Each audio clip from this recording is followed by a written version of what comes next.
So I want to finish up this discussion on this tech-enabled agent that I'm describing to you and some of the things that we've implemented on my team that has put us just way ahead of the curve on from a technology perspective. And I think that before I go any further, let me just say that technology in the eyes of several agents is a replacement to doing work. For us, it just enhances the work that we're already doing. There is no technology out there that replaces a quality conversation with a real human being. There's a lot of stuff we do that is quote-unquote old school in nature, and by that I mean, yes, the phone that now looks super sleek and is a supercomputer that can fit in the palm of our hand is also used for dialing and talking to people. It's not just for text messages and playing games and looking at Facebook and all the other things we do on the phone. We talk to a lot of people. Having said that, if you think about how kind of our industry has changed and just how communication in general has changed, and this is kind of where technology comes into play, most people, and I'd be curious to know if you think that I'm wrong on this. I don't think I am, but most people, quite honestly, unless they are transactional in nature, meaning unless they are at the point in their home search process or in the decision-making process as to whether they're going to sell a home or not, until they really get to that point, they don't want to talk to you on the phone. You know, if you're a buyer and, you know, right now you're thinking of buying a home in fall of next year, do you really want to have a conversation over the phone with a real estate agent if what they're going to do is try and set up a time to sit down with you for 30 minutes and talk about the real estate process and what you're looking for, and then get you connected with a lender so that you can get pre-approved for a mortgage? Absolutely not. It sounds horrible. Agents need to get better at having quality conversations with people and providing them with real value consistent with their time frame and their level of motivation at that specific point in time. If you're 9 months away from buying a house, if I'm 9 months away from buying a house, I'm sorry, but I really don't feel like going and sitting down with somebody and then having somebody run my credit. Let's just get real. You know, the expectation that agents have of the people that they communicate with is just totally out of line with reality and with consumers' true wants and needs. So I think before we talk about the tech, we have to talk about the understanding of people and what they want and what they don't want. Then we can start to appeal to them. So for a lot of what we do, it is content-based.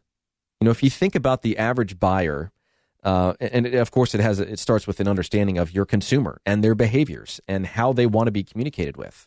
Because all of these things help you buy homes and sell homes. And I'll explain why in just a minute. But the average consumer, from the time they start looking at properties online until the time they ultimately purchase something, is 13 months. That's the quote-unquote shelf life of a buyer. From the time that they register online until the time they actually buy something. And we all know that real estate agents suck at communication, so they might have that first initial conversation with you, and then when you as a buyer shut them down for an appointment because you don't want to, which is perfectly acceptable, then they just go on to the next one. You know, they have this addiction to new leads, to new conversations, that they've forgotten the art of sales and that the fortune is in the follow-up. Hey, if I talk to you and you're a year away from buying something, first of all, I'm going to promise you right now that when somebody contacts my team and they say they're a year away from buying something, we will communicate with them throughout the course of that year. We're going to ask them how we want them to be communicated with. What we normally do is just send them information that they can absorb and view on their own schedule to help them shape their understanding of what's about to come, which is a transaction in real estate in that particular market at that particular point in time. So it's a lot of information. It's education. It's here's what you need to know. And along the way, if we're building trust in a relationship where you see us as being knowledgeable and somebody that can help you with this process, then at the time that's right, let's sit down and let's have a conversation. And as that time gets closer and closer and closer, we do obviously encourage that conversation because, especially right now, inventory is incredibly low. And one of the things that we have been very good at, not just this year, we've gotten better at it this year out of necessity, but for years, we sell our own listings to buyers. Part of that is a function of the fact that we're actually marketing our listings for sale, which I'll talk about here in just a minute. But we've made a much more concerted effort to communicate with our own database for those people that are 6 months out that say, hey, I'm going to buy in 6 months. I don't really want to move before school gets out and summer starts next year. But if you see something that you think would work, let me know. They still want to, continue to learn and be informed on changes in the market and new listings. And if that absolutely perfect property hits the market, maybe they'd consider doing it. But what we've gotten really good at is saying, hey, if this buyer is looking for this thing, this type of home, and they're 6 months out, and then we talk to a seller that has a home like that wants to sell in 6 months, why not match those two up? We have been really successful in playing the role of matchmaker this year, which I think most agents don't have the capacity to do because they are not organized. They do not have organized databases. They don't know how to find the people that they've already talked to match those two people up.